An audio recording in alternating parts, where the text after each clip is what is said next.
New York and California contributed politically to their current problems in this arena by decoupling from OZs. Because, like it or not, a very robust proportion of OZ investment went into multifamily. And that is at minimum a 4-digit number of units, probably a 5-digit number of units that are not built in New York and California because they decided they would not conform to OZs. And they are paying the price really badly.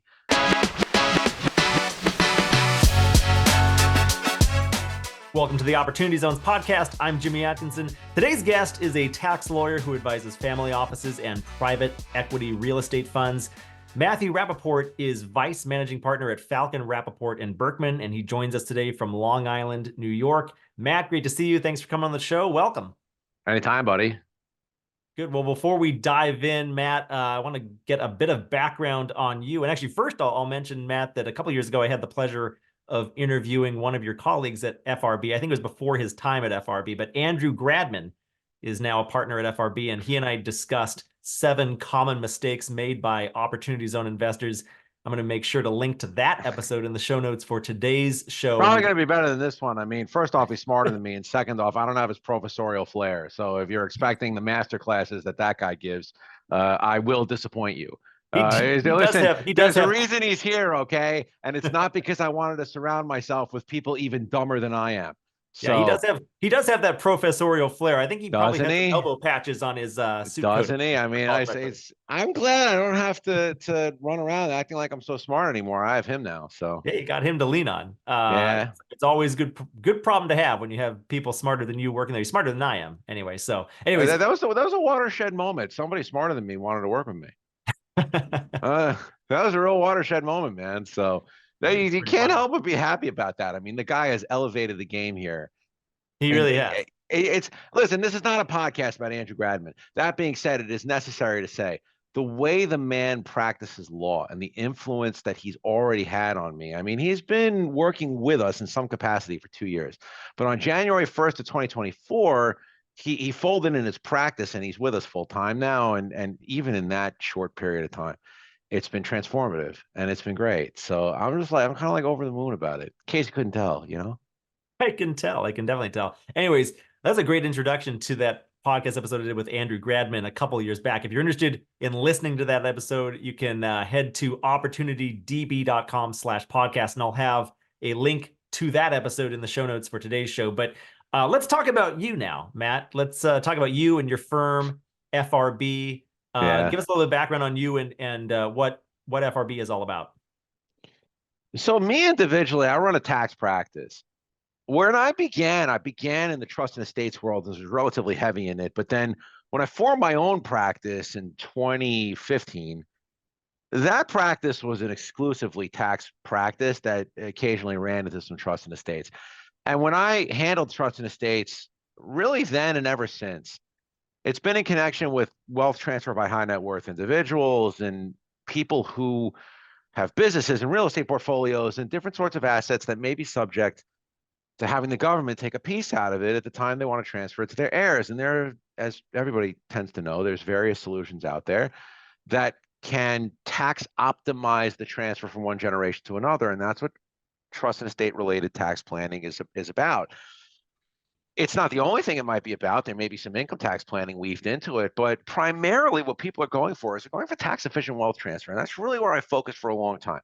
But then in 2015, 2016, it started to shift and it went from majority trust and estates to majority income tax. And where I'm at now is I run a practice that is majority income tax now. But you know what the cool thing is? The cool thing about that is that the trust and estates related background and the way that I've had my hands in different matters, because as a sole practitioner, what I was doing was I was an outsourced tax department for law firms that didn't have one. And I was being compensated as part of a deal team that may have included several law firms, but there was nobody tax-wise who was in the deal. This would be a real estate deal. This would be mergers and acquisitions. This might be sorting out the tax consequences of a settlement and litigation. There were a number of things that might be going on where you would have a corporate law firm, real estate law firm, a litigation outfit, a boutique that was doing something else. And they said to themselves, well, we don't have a tax lawyer. Where can we find one? And I would run around networking and I would tell people, hey, listen, this is what I'm doing. And the word got around, and then they would call me and say, hey, we heard you're a tax lawyer. And what would happen is I'd come in on a consultation basis. I'd ally with some other law firms in my orbit, and I would do tax law for lots of different deals.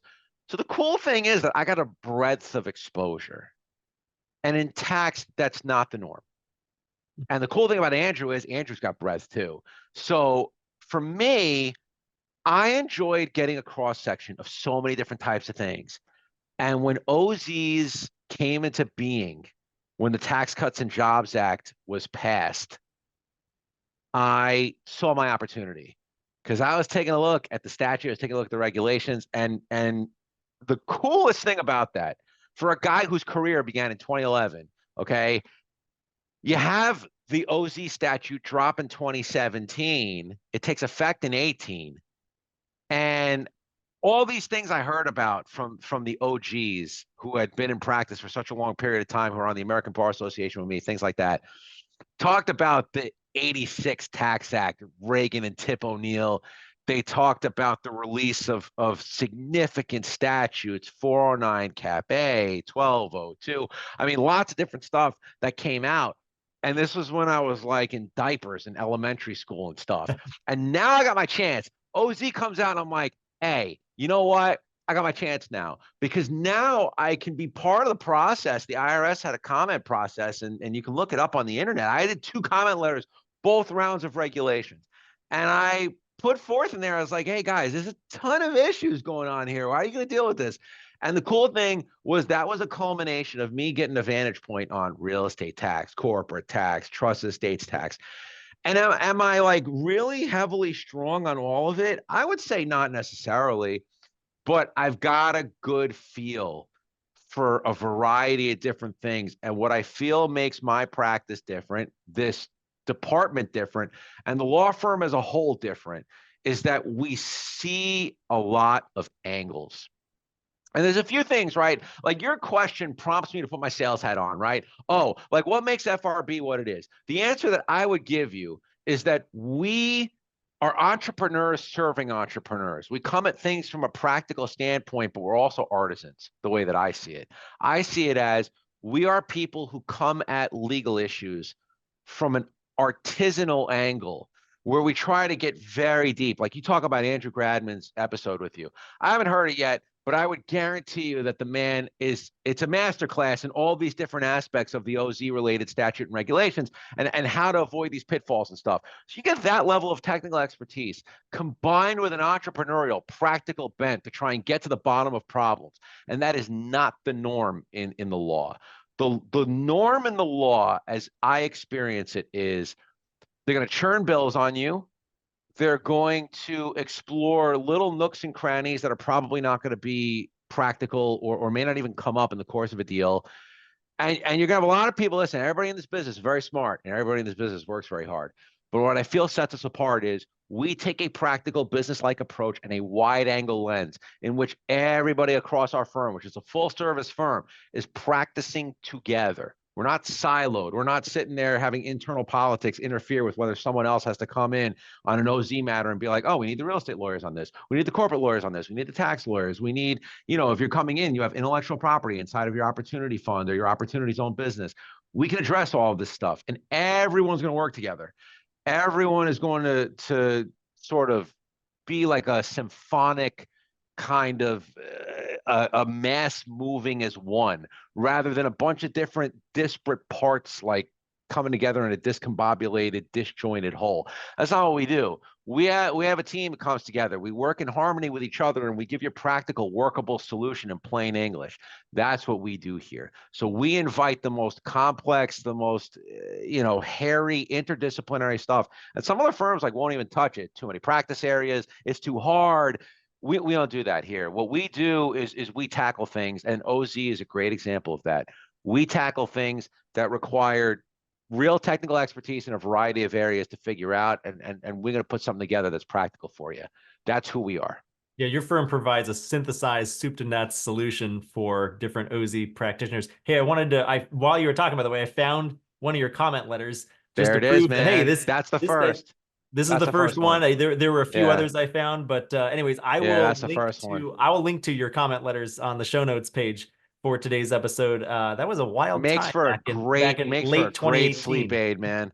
That's what I tell people about this Hey, podcast. listen, anybody who's got an Ambien or a different type of prescription, you don't need that. You need my comment letters. Put them on your bedside. You'll be knocked out. You read to the second page. It's a big accomplishment. If you can get there. Yeah, exactly. Well, let's talk OZs. And one critique you have about opportunity zones when we were talking on the phone prior to this podcast interview, Matt, was just how limiting the opportunity zone apparatus is, both on the statutory side and on the regulatory side. What do you mean by that? What do you mean that it's limited? How would I you put this in the describe? comment letter. I tried my best to nudge the IRS and be like, guys, you gotta make this practical. And they're very polite. They're good people at the IRS. There's a lady that Andrew and I have become cordial with, I would say. This lady, Erica Regal, runs the OZ part of chief counsel. She's real smart. She's also practical too, as far as I'm concerned. She's businesslike, really knows what she's doing. So Erica was the addressee of both comment letters to my recollection. She was the one who I think read through all of them, right? And she very politely in the preamble to the final regulations, she made some allusions to my comments, and she was like, "That's a nice idea. We're not doing it." And it's like I said, all respect, like this is somebody is way above my pay grade.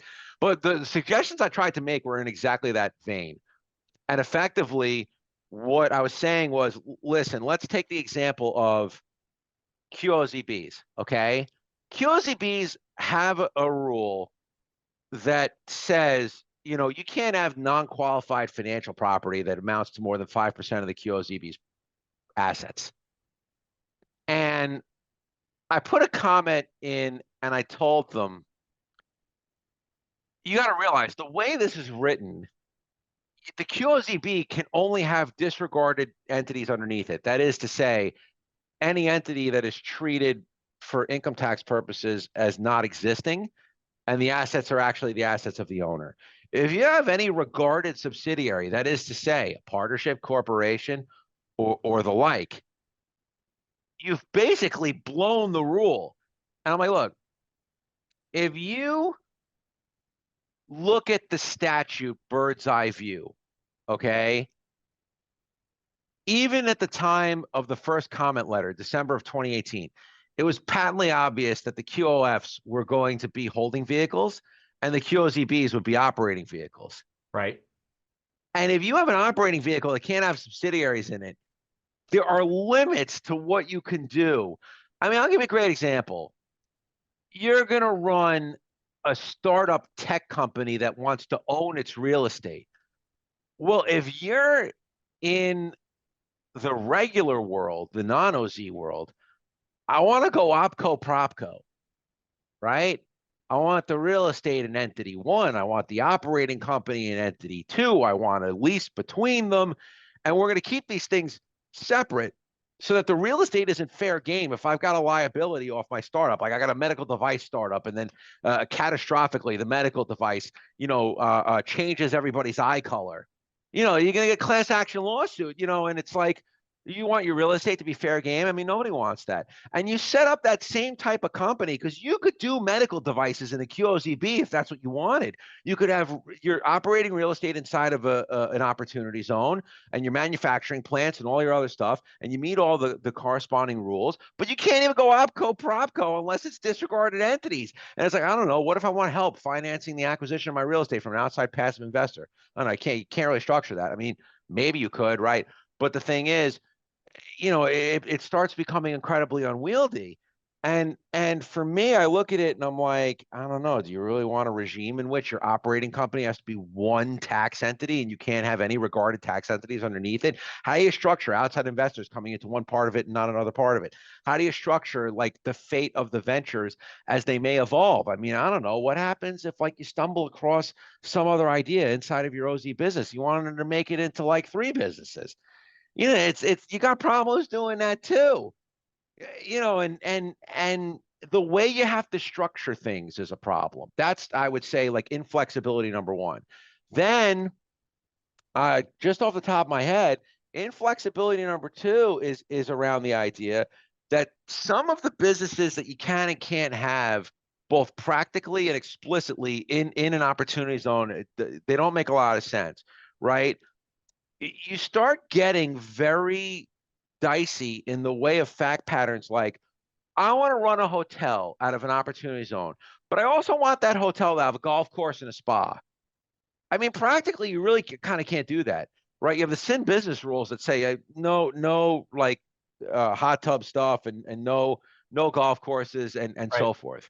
Right. And it's like, well, and I got sports betting legalized across the United States, and that sort of business. Like, there's restrictions around gambling parlors, racetracks, this and that.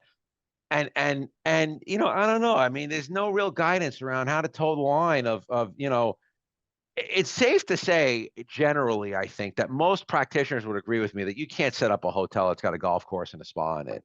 But if you go anywhere across the warm weather jurisdictions of the United States, tons of hotels have golf courses. Florida, Texas, Arizona, New Mexico, Southern California. It's just tons of golf courses. You go to these hotels, and you're just telling me that if it so happens I'm going to be in an OZ and I want to bring economic activity by setting one of these things up, I'm going to have to detriment to doing it because what if my spa is standalone? I want the Elizabeth Arden Spa to go ahead and have a license and pay me rent inside of my hotel. I can't even do that because I got all these sort of rules that don't make a lot of sense, and like you know, I think that limit is broadly unnecessary.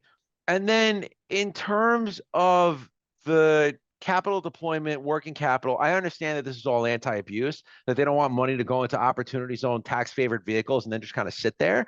But at the same time, even if you look at COVID and you look at the extensions that COVID gave people for working capital deployment and other compliance with the OZ deadlines, when the rubber hits the road, we're in 2024 now. When the rubber hits the road and you see how these projects have progressed and stalled and had problems with the rising interest rates and the supply chain issues and all manner of other externalities that are outside of the OZ entity's control and its principals' control, and these projects are getting stalled, they're getting backed up, your timers are running out. And this is all being done in good faith.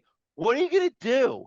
And there's a lot of these. I mean, I don't know how many people are appearing, Jimmy, on the program and talking about the idea that, like, well, these projects are stalling out. First we had COVID, then we had inflation, we had supply shocks off of building materials and other things we may need for operating businesses. We got problems hiring people. There's a tight labor market. Oh, and by the way, the interest rates like tripled. I mean, it's and the limits around the program and capital deployment, they make this stuff an issue. And like one of my beefs is like, look, I understand what Congress is trying to do. I don't blame the IRS for this at all. I think the IRS has done the best it could. Poorly written statute. And it's a good idea. I like the opportunity zone idea. I think it's a good program. I think that there is justified excitement around it that remains even this far into it. But I think that Congress did not stick the landing here at all. At all. I think they had a great concept and the execution was not good. And I think those effects reverberate today.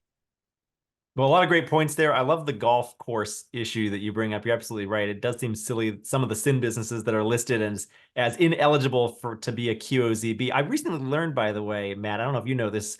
I don't know if a lot of our viewers know it. There are more golf courses in the United States than there are McDonald's. I never would have guessed that, but I I learned had that. no idea. I learned that recently. Yeah, there's like You know over what 10,000 too? of each, but the golf courses edge out McDonald's, oddly You enough. know what too? They call them sin businesses, but you know what's crazy? What's fair game? And I listen, I didn't have anybody take me up on this when I was talking to my clients. They turned around to me and they told me, what should I do in terms of capital deployment? I said, well, they call them sin businesses, but there's a ton of stuff that's not on that list. I'll give you an example. Secretary Mnuchin, when he was still in office under the Trump administration, came out and said, we don't want OZs getting used for marijuana. And my response to that was like, Mr. Secretary, too bad. Right. The advice that I gave my clients, okay, standard disclaimer, right? I'm a lawyer after all, not legal advice on the podcast. But I gave individual people that were clients of mine, I gave them advice that cannabis was fair game in OZs. So I said, you could go ahead and you could set up a dispensary, you could set up a grow house, you could set up whatever it is, as long as you meet all the rest of your compliance, you should be good. Also, true sin businesses, gentlemen's clubs.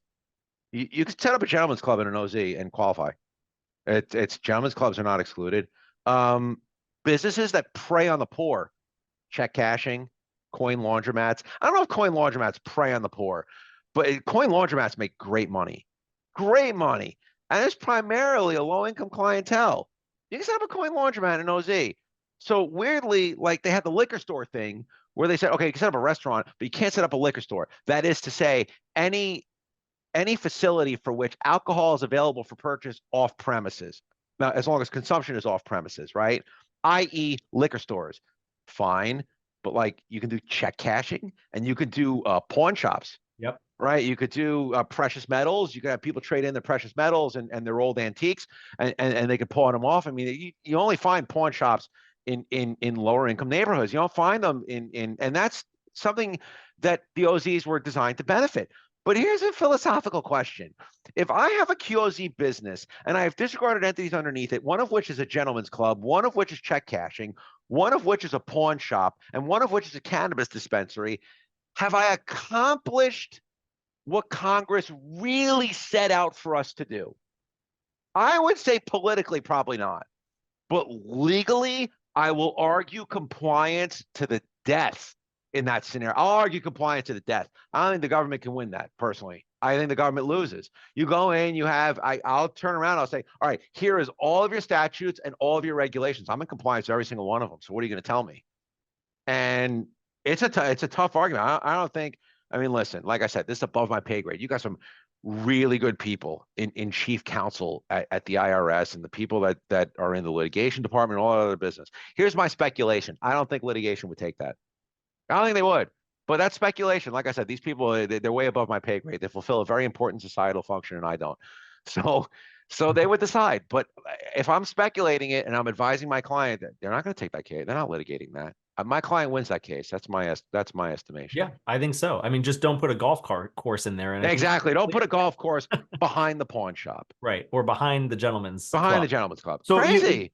you bring up several of these inflexibilities of opportunity zones, how the limitations of structuring Opco, Propco, as you call it. Some businesses don't make sense vis-a-vis the sin business definitions. We talked about how golf courses would fail the test, but a gentleman's club would be perfectly acceptable. You mentioned that it's a poorly written statute. What is your solution potentially to if you had a magic wand and could rewrite the statute tomorrow, how would you change it? How would you fix it, make it more flexible?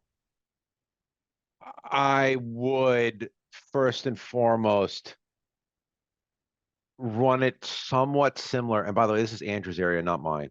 The new markets tax credit has a thing in it where and a lot of the definitions be, for opportunity zone statute are borrowed. Yeah, from they did, markets. but what they didn't borrow was they didn't borrow the community embrace of the project. So the new markets tax credit, to my understanding, and I'm speaking out of school a little bit because Andrew does it and I don't.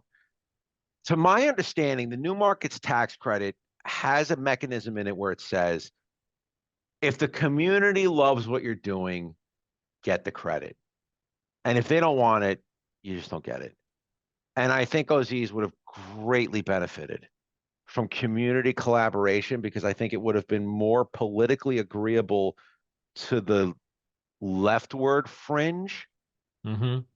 And I think it would have spurred more certainty that did not exist until the regs were finalized. And then by the time the regs came out, there were a bunch of people that looked at it and said, well, this is unwieldy anyway. I mean, which brings me to the next thing on the proverbial wish list, which is I would clarify the rules around refinances where they borrowed from disguised sales and said it's a presumption that if you refinance within 2 years of a contribution to a QOF, it's considered to be a taxable transaction, in an inclusion event and this and that. Yep. I would have modified those rules and I would have said, you gotta, when the money's in, you have to go ahead and find out whatever you're going to do to be able to make the project work economically. The substantial improvement / original use rules don't make sense. I would have measured it by community embrace. I would have measured it by some level of just investment. And the other problem that they had was it's only capital gains that get you eligible for the tax benefits. There's no penalty for contributing non-capital gain assets or money, but there's also no benefit to doing that.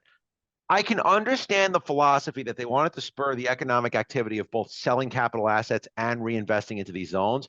That was misguided. I think they should have allowed the benefit based on wherever investment came from. And if they wanted to supercharge it for people who deferred capital gains, all the better.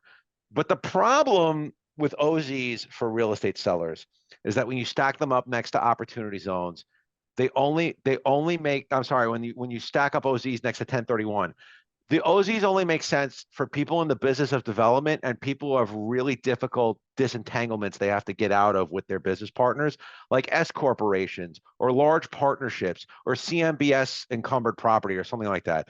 Other than that, 1031, the reason why people like it is because you're kicking the can down the road. In OZ, you do not kick the can down the road. I understood that based on the Bird rule, they needed the money that was deferred to be due in 26. Right? Otherwise, you would have failed your Bird rule testing, and you would have, the Tax Cuts and Jobs Act was passed through reconciliation. It was less than 60 votes. If they allowed the OZ money to be deferred past 2026, they would have needed 60 votes. They didn't have it in the Senate at the time.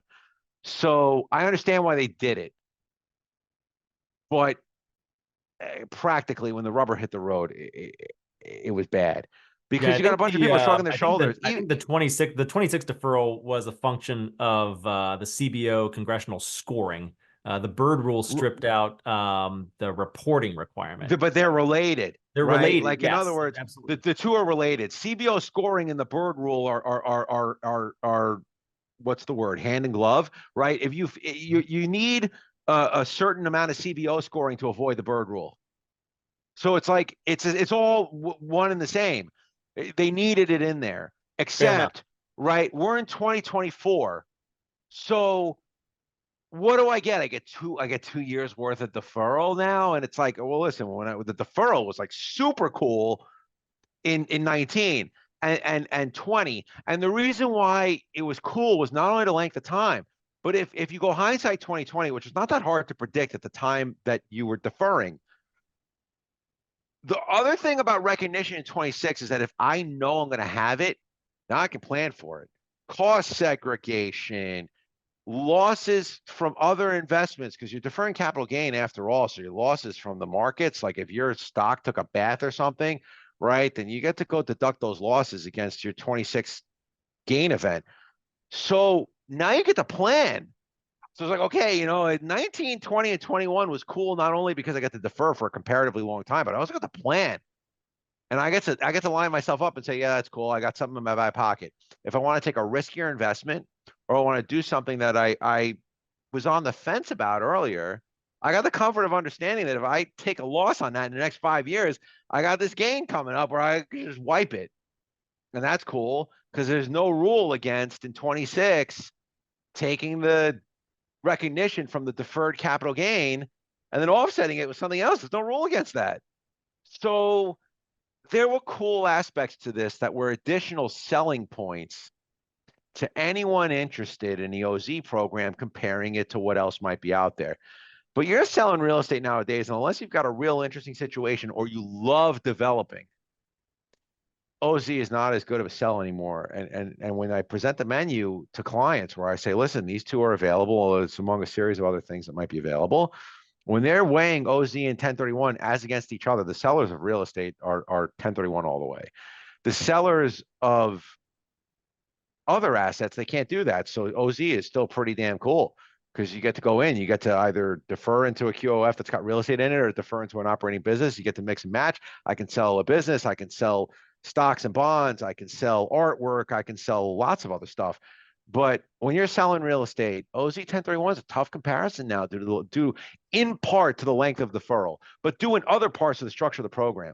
And so that's a small list of stuff that is, among other things, as a matter of technicality, there's a lot of things in there, that I would take the OZ theme, getting a tax advantage for investing in in an underserved area with no limits, I would have executed it very differently.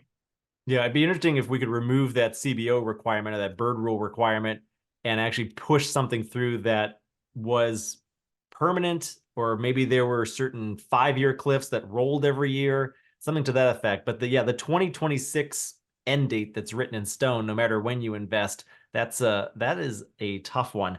The other idea you had is, have it based on community embrace versus original use or substantial improvement. I kind of view that as a double-edged sword. Part of what I like about opportunity zone investing, and I think part of what a lot of my listeners like about opportunity zone investing, is that you don't need approval from anyone to just start doing something, right? You can set up the fund and you can just make it happen. There's no red tape.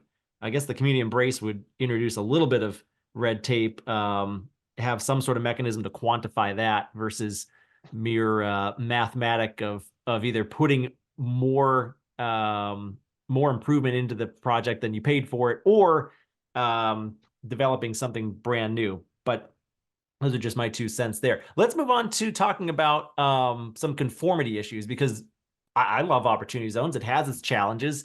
At the federal level, though, it's an incredible tax incentive. It was particularly more incredible back in 2019, 2020, the early days, when you had that longer deferral period, but it still has some punch, especially with non-real estate gains. At the state level, a lot of states either don't have a capital gains tax rate to begin with, or they fully conform with the opportunity zone statute. But there are a handful of states, perhaps most notably New York and California, that have some pretty serious conformity issues. How do you advise clients on that, and what are your thoughts on non-conformity issues in some of these states? I think politically, the coastal states made a mistake. I think New York made a mistake. That's my home state. I live here. We have an office in California, Newport Beach, so we have a presence there as well. Andrew is physically located in California. He's in Pasadena. He commutes to Newport Beach when he needs to. And we have a familiarity with the SoCal market, the Bay Area market, and the New York City metro market. Each of those faces a common problem that OZ can go a long way towards solving, warts and all. It faces a critical, crippling, terrible housing affordability crisis. Terrible. I'm in it. I mean, listen, thank goodness I just completed my own home search. But you got to realize, I own equity in a law firm that does a good amount into the 8 figures of annual revenue. And, I was creditworthy. And I took a look at the market around me and I said, I can't even with this. And I managed to find the right thing after a very extensive years-long search. Years and years. I finally found the right thing for me and my family. I'm one of the lucky ones. I have the type of income that can justify the price I paid, which is too much for the house I bought, but that's the nature of the market. You look at others that are in these areas and they're experiencing the same thing. Housing stock is non-existent. The inventory is non-existent. You have a lock-in effect now. You have mortgages that were taken out between as low as 2.5 and as high as maybe 4.5 by the time that the ZIRP, the zero interest rate policy, ended up expiring. Your mortgage rates now are on a really good day 6.5, on an average day 7.7. No one's selling right now. No one. If you have a low mortgage, you'd have to be a fool to sell out of that and relocate. And the only thing that's going to force people to sell is hardship. And we have an economy that is rip-roaring itself. New York and California contributed politically to their current problems in this arena by decoupling from OZs. Because like it or not, a very robust proportion of OZ investment went into multifamily. Like it or not. And all of the units, and that is at minimum a 4-digit number of units, probably a 5-digit number of units that are not built in New York and California because they decided they would not conform to OZs. And they are paying the price really badly because they're finding out that office to residential conversions are cripplingly expensive, prohibitively expensive. They can't be done in many cases. They are finding out that the tax outcomes of a successful investment that an OZ could juice would have encouraged investment that might not have otherwise happened. And it's very difficult with the costs of labor, the costs of supplies and materials, the costs of legal and other soft costs, architecture and engineering, to be able to clear the red tape to build in these metro areas are staggering. And the fact that you turn capital away, in so many words, by not giving them the state incentive to make that type of investment was foolish. It was foolish. And I'll tell you something, okay? Politically, I'm a disinterested, non-affiliated centrist. I don't have any party registration. I think both parties are terrible. I could rant about this forever. The left made a mistake because that's really where it came from. It's for the sake of sticking it to the investors who I will admit would have made a lot of money and would have gotten real outsized tax benefits, not available to middle and lower income people. I understand that. They spited those people to prove a point on pure principle for nobody's actual benefit. It was all to the detriment of their own constituents. There's problems with that on both sides of the political aisle. There just are.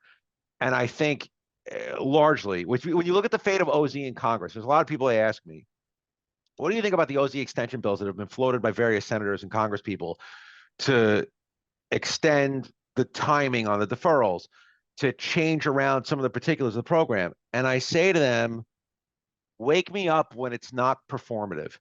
The problem that you have in American politics, local, national, it doesn't matter where it is that a lot of it right now is performative. And when you look at the passage and the implementation of the OZ program, like I said, you have a great concept that is being put into place and enforced on the political side, not on the technical side. Technical side, like I said, you got good people at the IRS who are apolitical.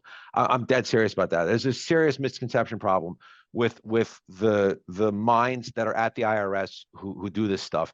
They're very, very good, and they're very apolitical, and they're interested strictly in enforcing the law as it is, not in playing stupid political games.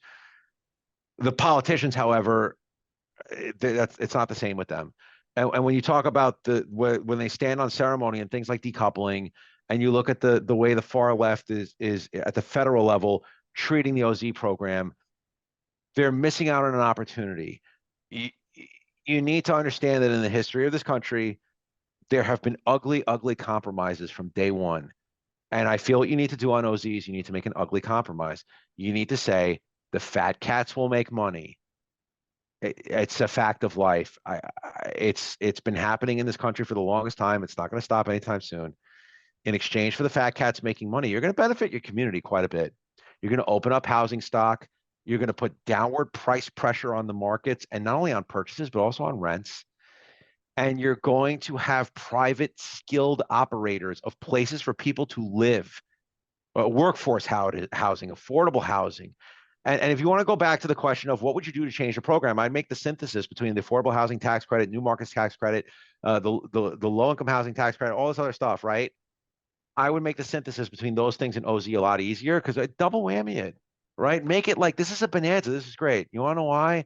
Because the people who live in these places, there's a mini bonanza for them. There's the idea I got a place to live in. It's a brand new place to live in. And if they're not living in the brand new place, the older place they had their eyes on is going to come down and rent because there's more housing stock. And in the decoupling, they really missed out. They really missed out. And they made a mistake. And they're reckoning with it right now because they have problems that's costing them politically and they know it. They have constituencies that they can't reconcile. They have NIMBYs who just don't want development because it's going to affect the prices of their own homes and other commercial properties. And then they have the people that are clamoring for housing, any housing. Yeah, where are you going to put it? What are you going to do? And then you have constituencies that don't want the wealthy people to make money. And then you have constituencies that are okay with it and they'd rather have the tax breaks. And they got real problems, the coastal states. These problems are occurring everywhere. They're occurring on the federal level. But when you talk about the OZ and the fate of OZ and decoupling in the coastal states, they shot themselves in the foot, and it's bad. And it's going to make their political problems worse. I wonder sometimes, opportunity zones were embraced in bipartisan fashion, that initial investing in opportunity They act. were. And then they were passed as part of Trump's Tax Cuts and Jobs Act at the end of 2017. Yep. And that act was passed purely along party lines. I sometimes wonder if opportunity zones had been packaged into a tax bill under the Obama administration, or maybe under this current Biden administration a few years later, would it have received the same vitriol from that left side of the aisle? Would we have these issues in New York, California, these other coastal states that have decoupled? It's a Would they great have wanted to stick it to hypothetical. the investors in quite the same way? Great hypothetical. Yeah. The gentleman who really wrote this was an Obama administration attorney named Steve Glickman, who now runs a consultancy called Develop LLC. Yep. First off, he's a mensch. He is an amazing dude. I've met him at this point a few times, and he's just awesome. Anybody who's thankful for the OZ program, as I am, as you are, and as many listeners are, you have Steve Glickman to thank for that. This is his brainchild. Sean Parker of Napster and Facebook fame was a big driver behind it and did a lot to get it passed. And, eventually, right, Sean's consultancy, of which Steve was a part when this whole thing passed. Steve left the White House when Trump took office. But the idea continued, and it was shaped and it was formed. And even during the Trump administration, Senator Booker from New Jersey, he's at this point, a high-ranking Democrat. He got OZs into the bill, even though he didn't vote for the overall bill. But he got him into the bill. He's played a part in getting him into the bill. And these, like I said, these were people with real good ideas. But by the time that Congress had to make the sausage, they screwed up. And here we all are. And it's like, look, we'll navigate our way through this. There's advantages to be had. There's good investments to be made. And there's communities that can really still be helped by this. I'm a believer, even after everything I've mentioned on this podcast, has problems. OZ has political problems, it has legal problems, it has interpretive problems, it's got enforcement problems. It has problems. Well, let's talk about those enforcement problems. How would you characterize the current enforcement environment? What private letter rulings have caught your eye, or Well, Andrew and I got one for a client that the service. Here's how I characterize: very sensible, very sensible. Erica Regal's at the top of it, right? A chief counsel. I don't know who else is in the group with her, but very sensible. You talk about what have we seen out of the enforcement environment in terms of the approach that they've taken. First off, it began with the regulation. The regulations are fantastic. They make chicken salad out of chicken droppings, the regulations. I mean, you have a statute's terrible, and you have regulations that are great. The regulations for all the hand that they were dealt are fabulous. The enforcement, the award of PLRs, the consideration of the issues, the things that the service has their eye on. We also decertified our first fund. We called Erica directly and we asked her, we're decertifying a fund. What should we do?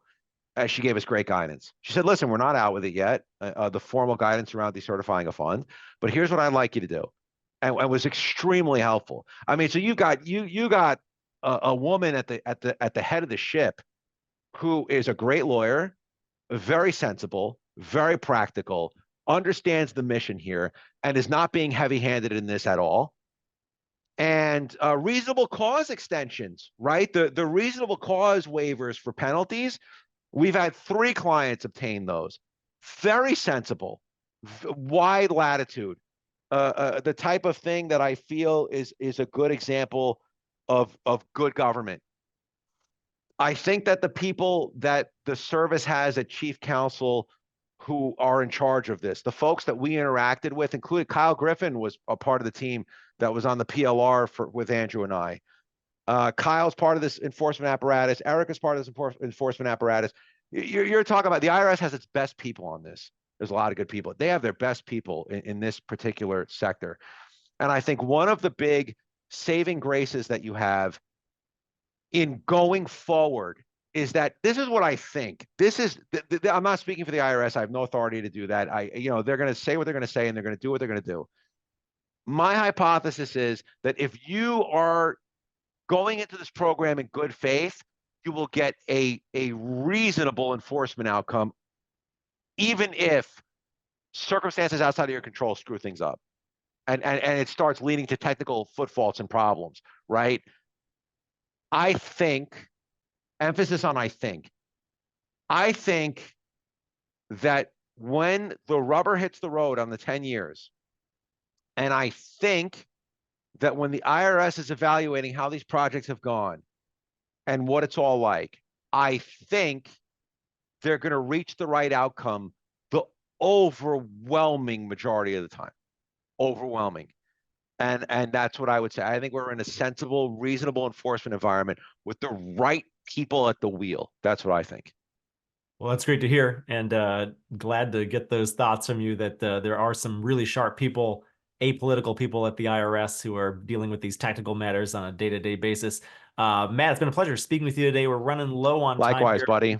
Great insights here. I just wanted to ask you one big zoom out question before we hop off today's conversation. What are some trends in overall tax strategy that you're keeping an eye on? We've got some things coming down the pike here. A lot of the TCJA is set to expire in 2025. OZs might expire at the end of 2026 without any extension. Anything legislatively speaking, or any other just big tax strategy trends that you're keeping an eye on? There's a general trend, and there's a general, what's the word I'm going to use here? Do you know what the word enemy means? No, define it for me. It's like it's like almost like an environment of amorality. It's almost like where norms and the threads that hold society together start to fall apart. You know what I mean? In the general tax planning community, I get a sense that nefarious strategies are continuing to proliferate, and the IRS needs its funding to help stamp all of them out. There are really wicked, abusive, promoted tax shelters, the names of which I will not mention here, that one of the reasons I like OZs is that it does not fall into that category. However, if you follow litigation, if you follow tax litigation, tax enforcement, the criminal investigation division, which if you want to talk about fabulous, look no further than CID, which is excellent at its job. You have a big problem where there are abusive tax shelters that we try our best as practitioners to tell clients, do not do this. You will get in trouble. Your promoter will get in trouble. And the IRS is presently under-resourced. I've called in public many times, tax notes today, journal articles, podcasts, many times I've called for the IRS to be properly funded. One of the reasons why it needs to be funded is for the overall fairness of the tax system, and these illegal tax shelters are a stain on the fairness of the American tax system, and they proliferate despite the IRS bringing criminal prosecutions against their promoters, despite the IRS levying heavy penalties on their users, despite the IRS putting its best efforts into education against them. You have a lot of people that should know better, who are lawyers, accountants, learned people with CFA designations, with the credentials to be able to evaluate this properly, they don't care. They're out there doing this dirty work anyway, and it sickens me. And I think the most important trend that OZ investors should understand is that if you are looking at OZs, you are in the demographic that is also looking at other mitigation related strategies. And the warning I give to you in parting is that some of those strategies are going to destroy you. And if you're going to look at something and it seems really, really good, you better vet it really, really carefully, because the way that the promoters are implementing these, the statute of limitations is not running. The IRS has forever, and you're going to have a bad time. And I would importune everyone listening. Somebody comes to you with a real good tax play, better get it checked out by the right people. If it seems too good to be true, it probably is. And stay on the right side of the law. I think those are good bits of advice to end on. Matt, hey, thanks so much again for sharing your insights today. Where can our audience of Opportunity Zone investors and advisors go to learn more about you and your firm, FRB? FRBlaw.com. It's a place to go. I'm not a phone guy. I'm an email guy. If you folks are listening and you want to get in touch with me, my initials are my email address. It's mer@frblaw.com. That is the best place to reach me. Phone is a bad place to reach me. I schedule all my client phone calls. I don't even take, unless it's an emergency. I tend to tell clients, we're going to schedule something. You got to talk to me. It's just the way I operate. My schedule is too insane. So the best way to reach me is by email. It's mer@frblaw.com. Mention Jimmy in the podcast. Drop a line. I'll be happy to chat with you. And I hope to meet some folks listening in person someday. Perfect. And if you'd like me to come back, happy to come back. You bet, Matt. Well, thanks again for joining today. I'll make sure to link to your website and your email address in our show notes page for today's episode, which will be available at opportunitydb.com/podcast. I'll have links to all the resources that Matt and I discuss on today's show. And please be sure to subscribe to us on YouTube or your favorite podcast listening platform to always get the latest episodes. Matt, it's been a pleasure. Thanks again so much for joining me today. Cheers, buddy.